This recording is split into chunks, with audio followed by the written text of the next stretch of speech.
Okay. If you suffered from emotional manipulation, constant criticism, or feel like your voice was never heard during your marriage, and have you felt controlled, whether it's financially or emotionally or through subtle, persistent gaslighting? If so, this episode today is going to be for you because divorce is not easy, but when emotional abuse is involved, it can feel super confusing, isolating, and of course, overwhelming. Many people don't realize that abuse isn't always physical. Disrespect, manipulation, and control can be just as damaging, especially during your divorce or separation. That's why today we're joined by Krasi Kirova, a clinical psychologist who specializes in complex trauma, emotional and psychological abuse, and family violence.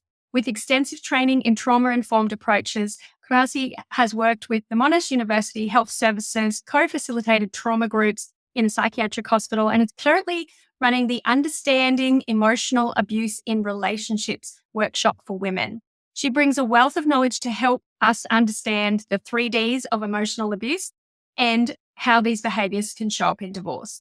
Trigger warning, however, this episode does, of course, discuss emotional and psychological abuse, which may be distressing for some listeners. If you need support, please reach out to 1-800-RESPECT, 1-800-737-732 for confidential advice and assistance. So if you've ever felt dismissed, manipulated, or doubted your own reality, stay with us. We're going to unpack it all and, most importantly, give you some tools to protect yourself moving forwards with confidence. Hello, I'm Laura Furiosi, divorced mother of 3, and I'm here with my mother, Lynette Galvin, with 35 years' experience in family law.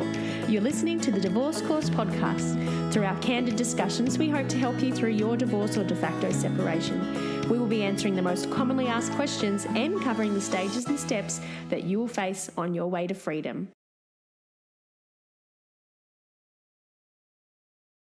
Welcome, Krasi, and welcome, Mel. Hi, Krasi. Hello, Laura. Hi, everyone. So I'm very excited to have you. You're our first psychologist on the show. You actually came recommended to us, Krasi, by one of our members who said, this lady's amazing. What she's doing is fabulous. And I was like, we need to have this lady on the podcast, don't we, Mum? Yes, we do. We do. Yes. And we're, as Mum and I always say, we're not psychologists. So we can't speak from that side of things. So we are so grateful that you've come on today. Like we've said, everyone knows that there's physical abuse, but emotional abuse is really hard to figure out through that. So how do you usually explain what's emotional abuse and what's not? Thank you, Laura. That's a very important question. And I think lately there has been so much in the media and just as general knowledge in terms of narcissism and gaslighting and it's become a very overused term, but really what emotional abuse comes down to, it is a pattern. It is not a checklist and it's not separate behaviors on their own that exist outside of a context. It is just a constellation of attitudes and behaviors that maintain power and control in a relationship of one person over the other. It's very all-encompassing and it involves several different things all happening at the same time. Emotional abuse is about consistently and chronically devaluating your partner.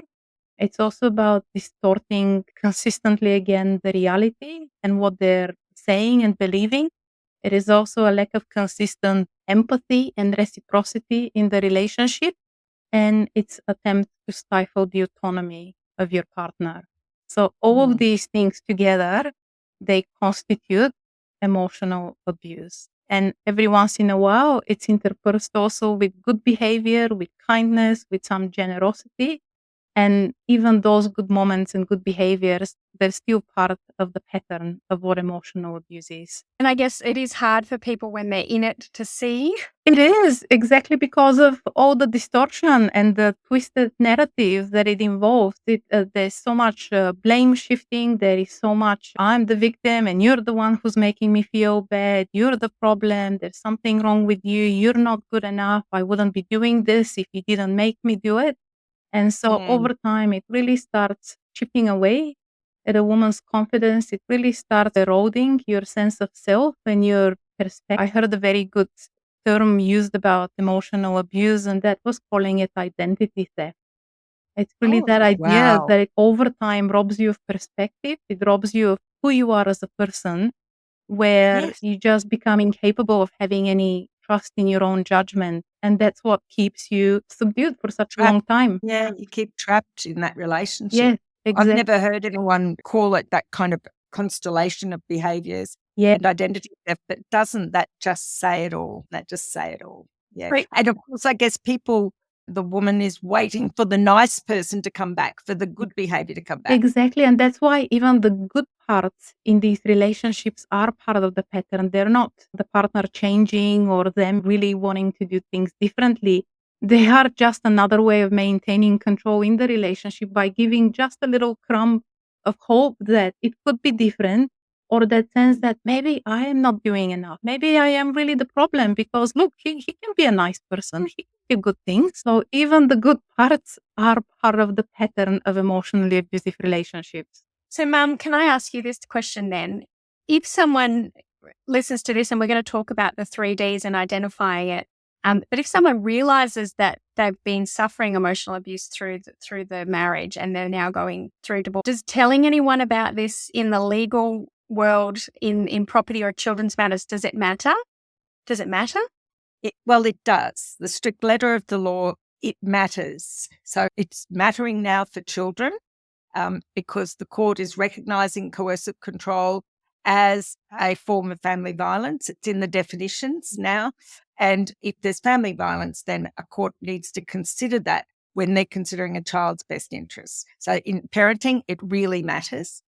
In property matters, the new legislation that's coming in June this year, 2025, recognises the debilitating nature of a coercively controlling, emotionally abusive partner on a person in the marriage or relationship, and how the person who is being subject to the abuse, their contribution to looking after the children, if it is financial, maintaining the house, everything is that much harder because they are not together with a normal human being. They're together with someone who is doing this to them. And for the first time ever, it's part of one of the things that the court will consider now in a property settlement in Australia. I'm hoping it matters. I know that the training is ongoing. That's why it doesn't start until June, Laura. I know the judiciary are getting trained.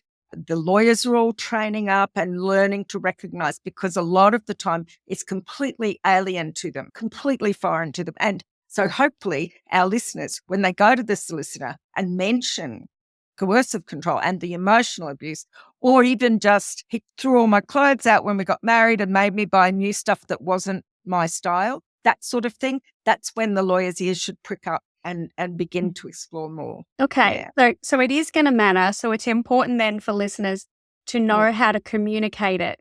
And I guess when you've been in an abusive relationship, particularly if it's been emotional, so many women I speak to say, "Oh, but he's never hit me. I've never had a bruise. He'd never hurt me, but he says all these horrible things and I get all these horrible messages." So how, Krasi, and you've got this great system and that you create? Yes, I've put it together to put some order into so much so much chaos. Yes. And you've created this great system called the 3Ds of emotional abuse as a way to categorize the kind of behaviors, which is going to be super helpful for anyone just even talking to a lawyer or presenting it in affidavits, etc. So, Krasi, can you talk us through these 3Ds? Yeah, absolutely. The way I see them as the three pillars that support emotional abuse, and it sits on all three of them, and all three are equally damaging and equally contributing to the dynamic of these relationships. And what those three Ds are is there's disrespect, and I'll talk more in detail of everything that involves, but it's disrespect, it's disempowerment, and it's distortion. So all the main components, and then they look obviously different in different relationships, and one might be a lot more prominent, but generally it's a combination of all those three, and they support each other and they prop the dynamic. Wow. Okay. So can you talk us through then the first D and some examples so that our listeners can start to see whether or not they are going through emotional abuse? Yeah, absolutely. So I'll start with the disrespect one, but so many different things come under it. So the first obvious things are things such as the verbal explosions, the name calling, the yelling, the criticizing and belittling. And it doesn't even have to be in an aggressive way. It doesn't have to be in a loud way.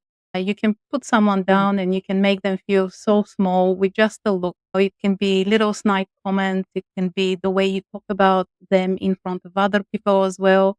The way you always negate any accomplishments they do or just throw it in there. But it's also disrespect is the prolonged silent treatments that are used as punishments that happen where you're pretty much saying you're not good enough for me to talk to. It's the systemic dismissal and invalidation of your partner's needs, feelings, and experience. Whatever is important to them, you can't care about it. If they have hobbies and interests, you're not interested. If they're trying to have a conversation about something, you never have time for it, and it's never important enough to be given time. In these relationships, very frequently what happens is there is a very patronizing tone and stance that becomes adopted by the abusive partner. So they make their partners feel like they're silly, they're stupid, they're unreasonable. What's the point even hearing you out? You can't look after money, you can't do anything right. I know better. So obviously that's very disrespectful. It's very much minimizing of everything that the partner brings up, but really putting hyper importance on anything that you want to bring up. The obvious things like lack of equal contributions in the household, that's the easy one. And everyone knows that very gender roles and very firm kind of lack of participation in household and child rearing tasks is not great, but it is one aspect of abusive relationship. The other thing that people don't necessarily think very often about, but it's I put it down under the disrespect, is the lack of physical care of your partner.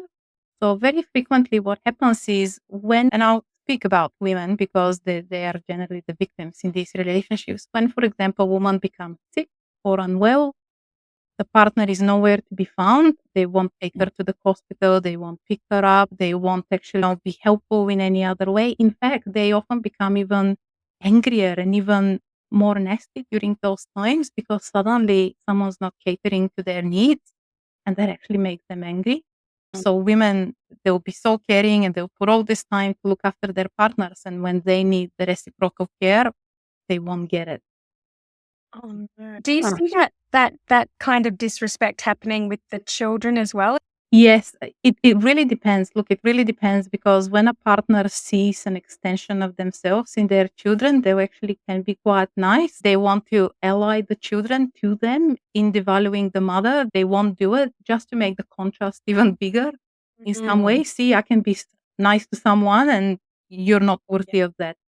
I think also, and from my perspective, in my experience, I guess being old, I see sons who watch the way their fathers treat their mothers, who can adopt that attitude to their mothers, which I assume they also have with their new relationships, and their children see it, and the children are seeing, the girls are seeing that my place is to be humble. Yeah. It's a very socially learned behavior as well, especially the disrespectfulness is a very gendered social phenomenon as well, as we know. But children can absolutely be disrespected in the sense they're seen as little people who have no needs, no importance whatsoever, no consideration. So it can absolutely go that way as well. But it doesn't always, which can be confusing. Yeah, totally. So that's horrific. Just that alone, I think, on its own. So you've got the two other pillars. If someone only has just disrespect and not the other two, is that still emotional abuse? Look, I would say that's very unlikely. Yeah. When you have this level of disrespect, you're going to have aspects of the other things as well. Yes. And I speak to people when we have our phone calls and in our groups sometimes right at the beginning. Sometimes they just think their ex has bad manners or their ex just was never brought up well. Yeah. Or they say, oh, look, he's said all this horrible stuff to me, but he's emotional at the moment. So they're always making excuses and they think that it's some sort of normal behavior. Yeah. Until they're much further out of it and when they realize, wait, nobody else talks to me like that. Yeah. Yeah. And also just they notice when you point it out to them that their ex-partner doesn't speak to other people like that they can be reasonable and sensible. Yeah. But it's also, It's almost for a woman that's stuck in this kind of relationship, it's like trying to piece together a puzzle and you can only see a few pieces at a time, which Yeah. is, that's why I've done my workshop as well, because what I find is when we start talking about all of these things, they start clicking because they've only been looking, let's say, for the disrespect or for the controlling behaviors. They weren't putting all the other stuff together to fit the picture. And once you have all these things listed and you start thinking about it, suddenly you're realizing, no, this is actually a much bigger dynamic than what I thought. But Yeah. it just hadn't been brought to attention, or you didn't have the awareness or the words for it. Yeah. Okay. So can you tell us a bit about the second pillar? Yes. One is the disempowerment. And I guess that would be the closest to what we consider coercive control. Mm. But with that, again, it can exist very much on a continuum and it can only be in certain areas or a lot more prevalent. So the most obvious things here are things like controlling finances, like not allowing access, or you have to ask for every spending you make and you have to justify it. It's also things like monitoring and limiting basic daily activities. I've had clients who had to get permission when they're taking a shower, or they had to make these extensive lists of what the children will be eating throughout the day. And it was all under the guise of, I'm trying to manage you better.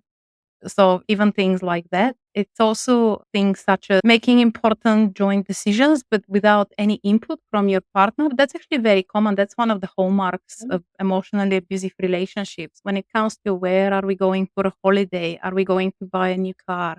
Are we going to take a loan for this? Where are we spending Christmas? It always seems to happen whatever he wants, one way or another. It's also things like really preventing you from working or any kind of career progression or anything that might lead to independence. And even when it's not directly preventing you from it, it's making it very difficult to do so. So even things like not teaching you to drive or not giving you access to the car, or whenever you need to go somewhere and see friends, suddenly they are not available to look after the children, or there's going to something happen at the last moment. So they could be done in very subtle ways that don't look like controlling behavior, but the result is exactly the same. The typical things we know about distancing you from family and friends, and it can be guised in all sorts of different ways. Maybe they don't like them. Maybe they find them too boring. Maybe they start picking fights with them. But generally, what happens is they end up really narrowing your social circle, and you only get to communicate and to see people that they approve of. It's also things like having very rigid expectations about routines or any aspect of the home life. There is definitely a level of obsessiveness in these relationships. I find it's actually quite frequent that you could almost think as the abusive partner having an OCD level disorder or becoming very rigid and very stuck on very insignificant sort of things in the way they monitor. And it's, of course, all the monitoring that happens going through your phone, not allowing privacy. And Mum, you always say that people go, oh, that's because they love me so much. And if you're listening today and you're thinking, I did used to think that because they were always like, oh, where are you? I haven't seen you. Or I track you on your phone and you didn't go where you said you were going to go. Yeah. And originally they might think, oh, that's so loving and kind. Yeah. But then later on in separation, when they don't want that to happen, it's not loving and kind, it's control.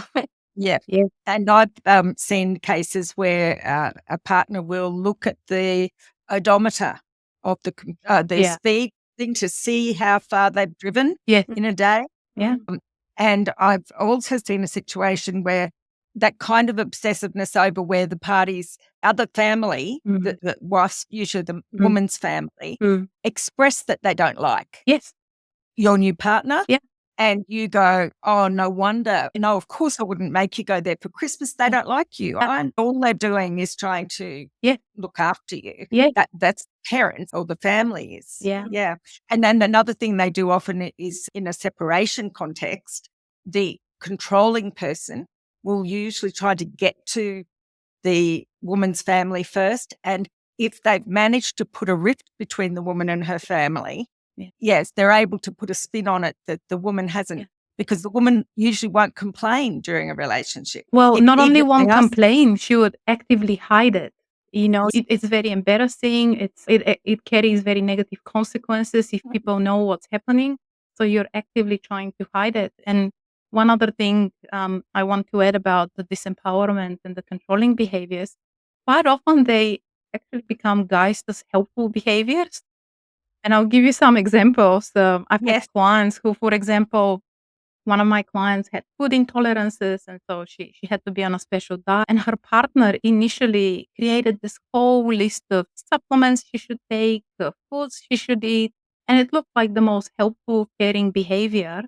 But then, whenever they would go to a restaurant, he would always take over ordering of food. He would every day ask and check, "Have you taken this? Have you taken that?" And if she hadn't, he would use that to berate her and to put her down. So that happens quite frequently as well. Yes. Yeah. I've also heard of a story of with children where the controlling person would pack the lunches in the morning, and the kids didn't go to school. Pack the lunches in the morning, put them in the fridge, and everyone was like, "Oh, how lovely that he packed the lunches for the children." But then if the children ate anything other than what was in the lunchbox, that the mother would get in trouble and the children would get in trouble. Yeah. They'd have to explain, where did this packet of biscuits go? It looked like it was helpful. It was very controlling. Yes. But then what do you say to your friends or to your family? "Oh, it's so horrible. He makes the kids lunches," or "It's so horrible. He looks after my health." Yeah. It doesn't sound bad when you say it like that. Yeah. And Krasi, you said there when you talked about people hiding it if they know what's going on. Yes. So often Exactly. they don't say anything because they don't realize. Need to start doing your disclosure but have no idea where to start? Feeling overwhelmed about mediation coming up? Or just trying to deal with negotiating with a manipulative ex? Then you need to go to thedivorcecourse.com.au to go to the free resources section where you can get a mediation checklist, a disclosure checklist, a word salad, read a letter like a pro checklist, and also a before you go checklist. Get ahead of the game and be organised and ready, as this handy checklist along with the accompanying episodes of the podcast will be perfect for you. All you need to do is go to thedivorcecourse.com.au and go to the free resource section and download the free checklists today. Going on. Yes. Yes. And that's exactly where we get into the last D, the distortion element. So you can think of the other stuff being the behaviors, mainly the behaviors that occur, and then the distortion is the framework in which you put it in, so that you can't even call it for what it is. You're not allowed to see it for what it really is, and you completely flip the narrative around.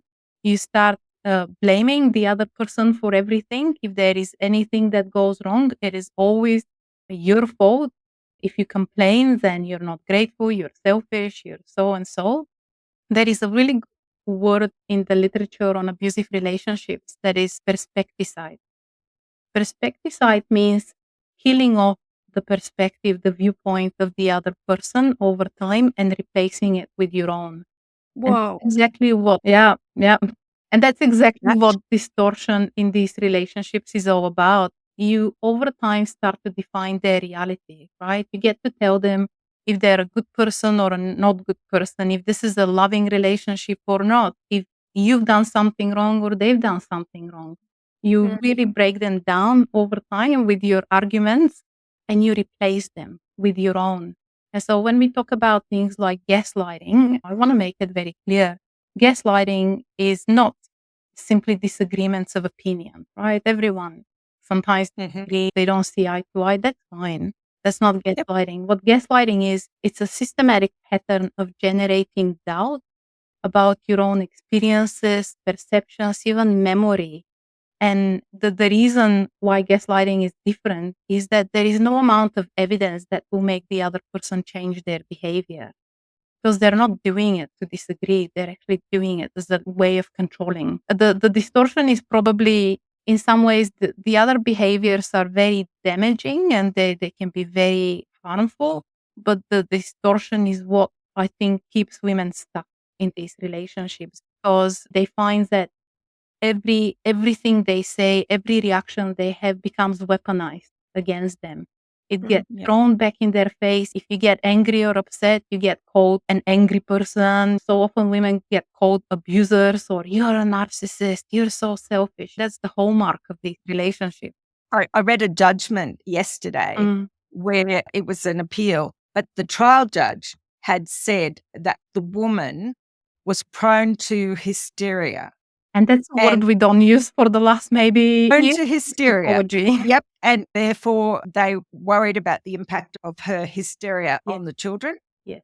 And you thought, oh, we always say, we're not psychologists, we don't know. Well, what does a judge know, with all due respect to the bench? Yeah. So when they've got this distorted perspective, or they've used perspecticide against them, and they're completely rewriting Yeah. reality Good for point, these yeah. women, they come out and they're going through divorce. Yeah. And the thing I'm worried about, and I'd love some input from both of you on how to do it, but if you didn't see it when you were in the relationship, Yeah. how the heck are you going to get anybody else to see it when you're out of the relationship?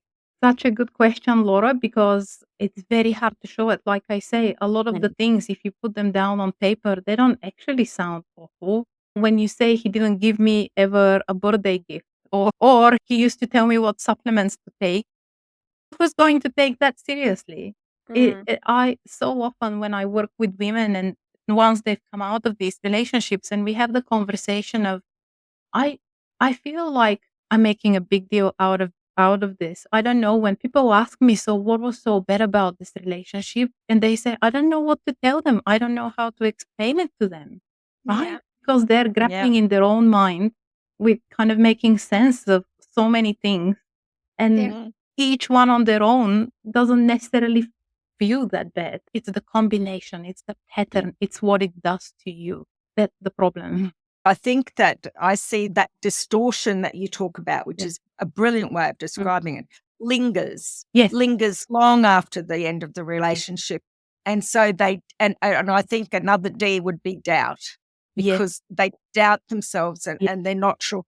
And I wonder, do the people who are doing the coercive control, is it such a habit for them that they don't realize they're doing it, or is it always intentional? I would say it's always intentional, and that's usually, there is a really good book called Why Does He Do That by Lundy Bancroft, which is all about that. And he ran for many years men's behavioral change programs in the US. So he has a very good insight. Okay. It's a great book and I would recommend it to anyone. Yes. Why does he do that? But in there, he's very clear about they absolutely know what they're doing. The fact that they don't do it to anyone, they do it when it works for them. They do it with the person closest to them. They can turn it on and off when they need to. Tells you very much how calculated it is. Just because they deny it and they may struggle with their own mental health issues, their own trauma and so on. Like we say, it's an explanation, but it's not an excuse for this kind of behavior. No. We used to call it a town angel and a home devil years and years ago. That would describe someone's behavior, but it is intentional. Of course it is intentional. It's very well understood, I think. So, Mum, as Krasi's pointed out, it's a mixture of lots of things and it's a pattern. So it's like a big mish of it all. How have you been in the past successful, and how do you think people in the future can be successful of showing that pattern to the court? To the court or to a lawyer or anyone, just to get help to start with?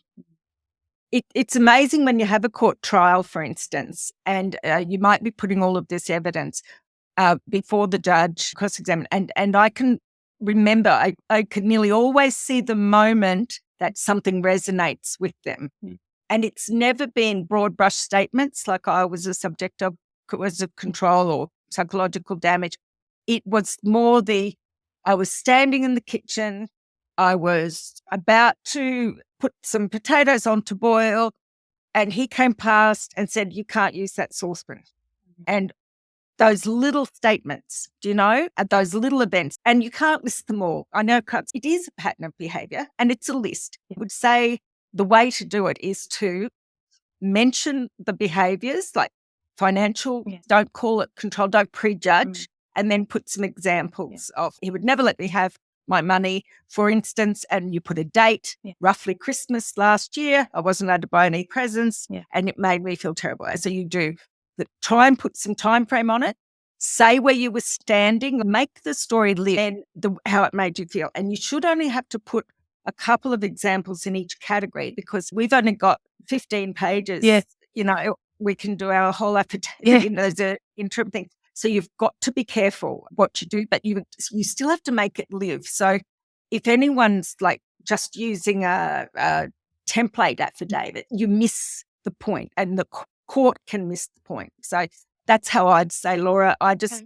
used to make it live for the judge. And Krasi, in your workshops, so if people need to sit down and think about how to make it live, they've got to sit down and think about all of the examples. Is that what you do in the workshop, to go through it all with them, to undo things? Yeah. So in my workshop, I don't want it to be just didactic and theory because I don't think that actually engages and that really illustrates what we are talking about. So we use the real case story.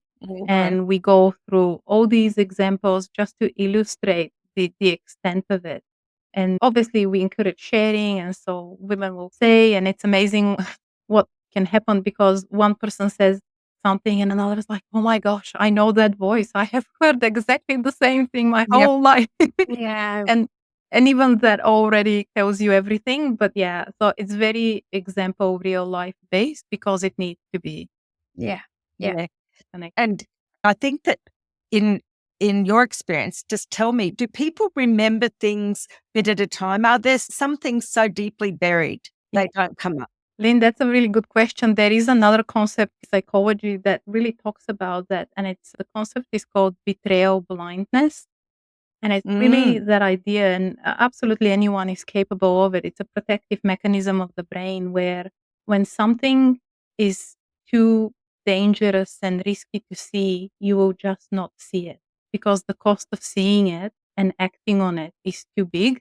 So it's amazing what acts of awful behavior can literally be forgotten.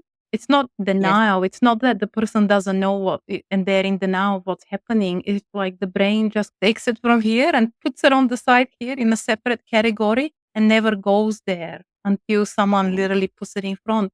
Because if they do, then you have to do something about it. And quite often the cost of doing something about it is very significant and it's scary. So you don't. So it's literally the not seeing of the thing that you can see. And do you think when time has passed and people are feeling safer, those memories can surface again? Absolutely. And in my work, when I work with women, and I work with women at all stages of these relationships, when they're still in it, when they know what it is, but they haven't left, when they've already left and they're a year or two out, what I find is that time away you have from this relationship, the bigger clarity you get, the more perspective you get, the more you do start remembering and putting that puzzle together.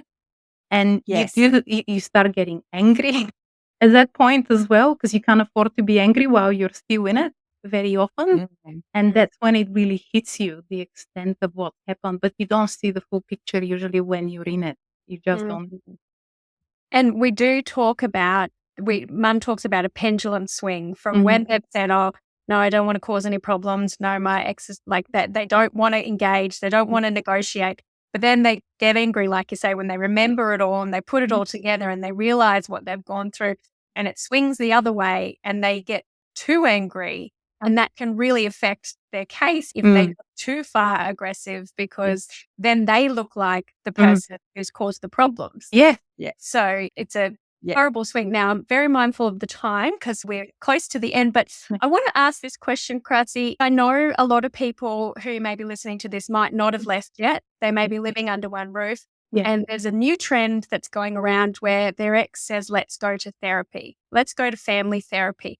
Can family therapy fix these kind of problems? No. And I'm very clear about that, and all the advice from domestic violence sort of services as well, from all the research, everything we know is absolutely, it is not helpful to be doing couples counseling when you know this is what's going on, because this is not a relationship problem to fix, right? This is the problem is one person is being abusive towards another. And if you're not addressing the correct problem, then your solution is going to be completely off. And in this case, it's going to be a lot more damaging. Imagine in a situation where any of your vulnerabilities becomes used and weaponized against you, and suddenly you go into a room where you're supposed to be vulnerable, you're expected to share all these things. That's awful. And also imagine all the self-doubt, all the loss of trust in yourself you walk in with, and then you have a person in an authority figure such as a therapist, because they won't see it quite often, or it will take them a while to see it. And then they just side with everything that's happening. It makes you feel awful. It makes things way worse, and it doesn't fix anything. So my advice is absolutely against. If you think you're in this relationship, go for individual therapy. Yeah. Yes. And get support for yourself, but do not go into couples therapy. It will not be helpful, and you will walk away even more disempowered. Okay. And Mum, a question for you. When it comes to mediation, when people are going in to sit down and decide who's going to have the kids and what, or the property stuff, can you do mediation if you've been this kind of abused with the emotional abuse? I think there needs to be enough time between leaving and the mediation to establish your own sort of proper needs, to know what your mind is, not what their mind is. And then I always say to take a fierce friend with you who'll reality check you, write down the things that have happened so that you don't feel you're being persuaded, and keep into separate rooms. So the Family Law Act at the moment is written with a view to people going to counselling, often if they've been in an emotionally abusive relationship.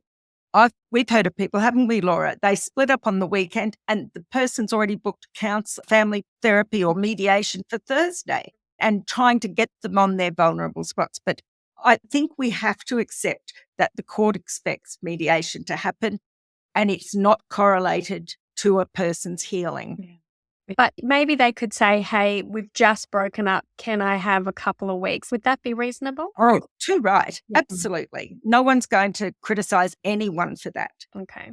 No one's going to. And you might get a lawyer's letter demanding something within 2 weeks and you've only just walked out the door. That's fine. You can let that go a little bit. And hopefully with the bench being aware of coercive control and these emotional behaviours and emotional abuse, that they won't be critical of someone who needs to take a little time to heal. Hopefully. So, Krasi, as we've got to go, I want to thank you again so much for all your time and for sharing this with us. Would we be able to provide some information you can give us some things to put in the show notes so people can find you as well? Yes, I will absolutely do that. Thank you. Yes. And those books. Yes. And I'll put the list of those books in there. And Krasi, did you want to just tell us again a little bit about your workshop, like where people can find you? Yes, thank you. So the next one is running on the 15th of March, but that's already booked out. But the next one will be only about a month and a half later. It's a workshop only for women. It's in a small group, so about 10 to 12 women. It's 3.5 hours, so not too long, on a Saturday. And it's all about understanding these dynamics. If you're questioning what's going on, if you've come out of a relationship but you're still confused about what happened, if you're trying to make sense, which I have to say a lot of women are at that stage, still trying to make sense. And most importantly, if you want to be in a supportive environment with other women who get you, because that's what's lacking so often. Right? It's just, who do I share this with? Where do I open up? Where do I hear someone else's similar experience to know that I'm not the only one? Yeah. And that's what the workshop does. It just provides that environment. I can't thank you enough for providing a safe space for women to talk about these kind of issues, because I do feel like it is quite isolating for people who are going through this, dealing with it. Our podcast helps in some ways, but, personal contact can make a million times better difference. Like, you don't feel so alone and you don't feel like you're crazy. So I can't thank you enough, Krasi, for sharing your wisdom today. And thank you so much, Mum, again. And we will see you all next week. See you. Bye. Thank you so much. Bye. If you found this podcast helpful, we'd love it if you could rate, review and subscribe. By doing so, you are spreading the word to help someone else just like you. Lynn would like to remind you that this podcast is general advice only, and you should always get legal advice in relation to your particular situation. And remember that the Australian laws may have changed since recording